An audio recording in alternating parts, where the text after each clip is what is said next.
Ini ada pertanyaan menarik. Assalamualaikum Ustadz.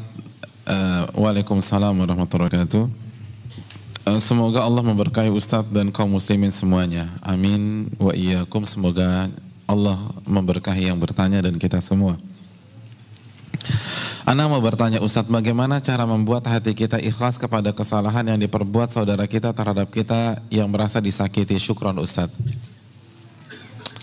Ada sebuah tips yang disampaikan Syekhul Islam Ibnu Taimiyah. Ini tips penting sekali. Catat baik-baik. Syekhul Islam mengatakan, "Idza ra'aita ahadan adzahun nasu wa la ya'udu ila nafsihi bil laumi wal istighfar fa'lam annal musibata hiyal musibah."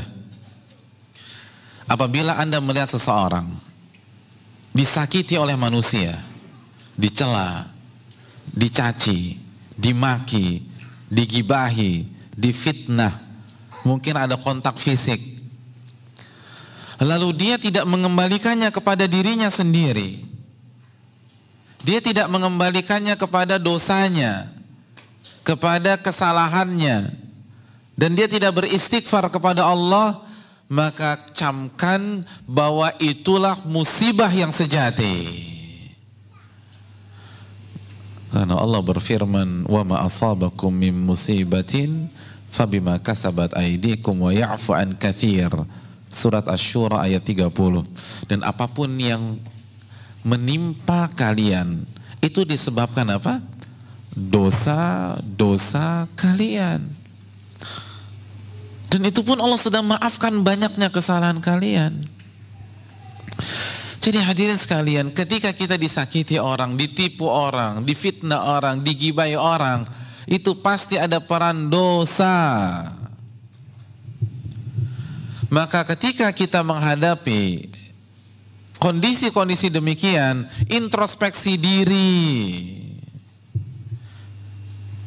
evaluasi dosa-dosa kita. Ini saya salah apa sama Allah? Pertama cek, kalau misalnya kita diomongin, pastikan apa kritikan mereka kepada kita. Kalau memang benar, perbaiki, berarti itu kesalahannya. Kalau ternyata itu fitnah, kita nggak melakukannya, bukan berarti kita bersih dari kesalahan. Itu karena kesalahan kita di tempat lain, di kesempatan lain. Allah balas melalui itu. Jadi fokus kita jangan hanya menyalahkan yang memfitnah. Jangan hanya menyalahkan yang menipu, jangan hanya menyalahkan yang mencaci, jangan hanya menyalahkan yang memaki, jangan hanya menyalahkan yang memukul atau menyakiti kita. Yang pertama, salahkan dosa, kata beliau. Karena itu pasti karena perbuatan dosa kita. Pasti, nggak diragukan lagi.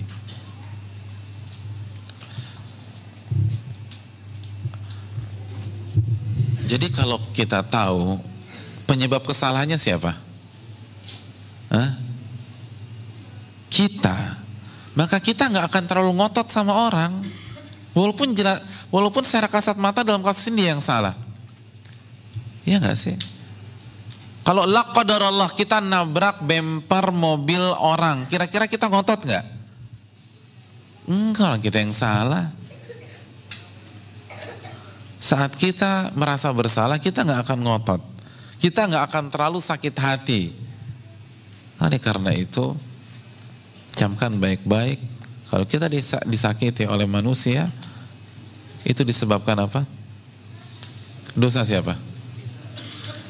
Dan dengan punya konsep begini, kita akan dewasa, hadirin. Kita akan berkembang. Tapi kalau kita sibuk menyalahkan orang dan menjadikan pelakunya sebagai kambing hitam, kita nggak akan maju-maju. Kalau fokus kita hanya kepada yang menyakiti kita, kita tidak akan berkembang. Contoh misalnya, ada orang memfitnah kita, kita sakit hati. Biasanya kalau kita sakit hati, pelampiasannya gimana? Kita telepon teman kita, lalu kita curhat. 2 jam kita telepon teman kita tersebut menceritakan kasus kita yang disakiti oleh si fulan. Berarti 2 jam waktu kita habis menceritakan kesalahan si fulan. Produktif apa tidak? dan bandingkan kalau kita kembalikan kepada diri sendiri, maka kita akan mengaudit diri kita habis-habisan. Ini saya salah apa lagi nih? Sampai Allah takdirkan saya difitnah melalui dia. Kita akan cari kesalahan kita. Oh ternyata ini. Lalu kita beristighfar, kita memperbaiki diri. Kira-kira kalau kita melakukan pola ini berkembang gak kita? Berkembang. Karena konsep kita introspeksi diri.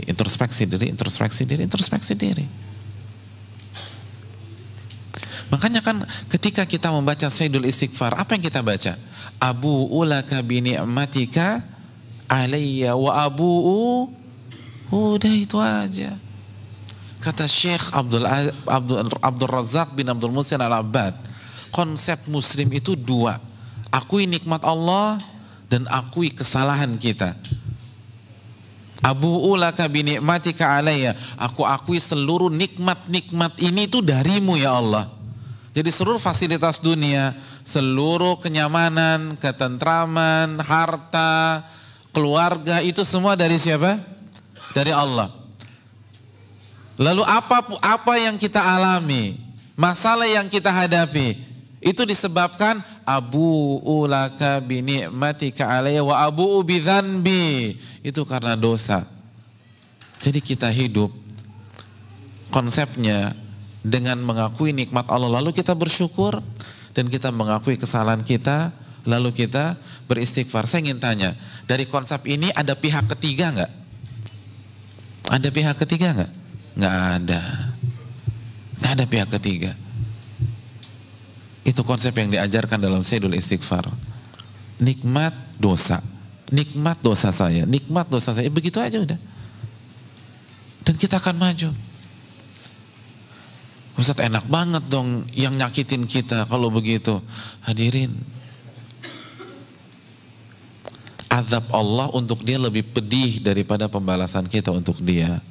Udah biarkan Allah yang balas. Kita fokuskan menata diri.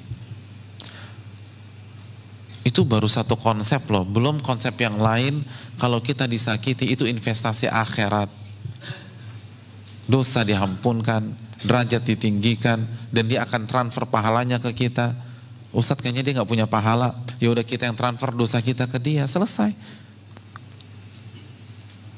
Orang yang mencela, yang menyakiti kita, itu kan sama saja mentransfer pahalanya kepada kita. Iya nggak sih? Masih ingat hadis Muslim tentang muflis, orang yang bangkrut? Saya ingin tanya, kalau ada orang mentransfer 10 juta ke rekening antum, antum marah-marah atau antum senang? Hah? Senang. Sekarang, mana yang lebih besar, pahala atau duit? Apa dua-duanya? Nggak bisa, emang paling lebih besar pahala. Kalau kita benar-benar yakin pahala lebih besar daripada duit, kenapa kita stres ketika ada orang mentransfer pahalanya untuk kita? Katanya yakin kepada hari kiamat. Katanya Ahlussunnah wal Jamaah. Ahlussunnah wal Jamaah kan kontennya akidah. Penekanannya kan akidah, dan akidah kan iman kepada Allah, iman kepada malaikat, iman kepada kitab, iman kepada Rasul, iman kepada hari kiamat, iman kepada takdir. Mana iman kepada hari kiamat? Orang kirim pahala, kok malah ngamuk, kok malah galau, kok nggak bisa tidur.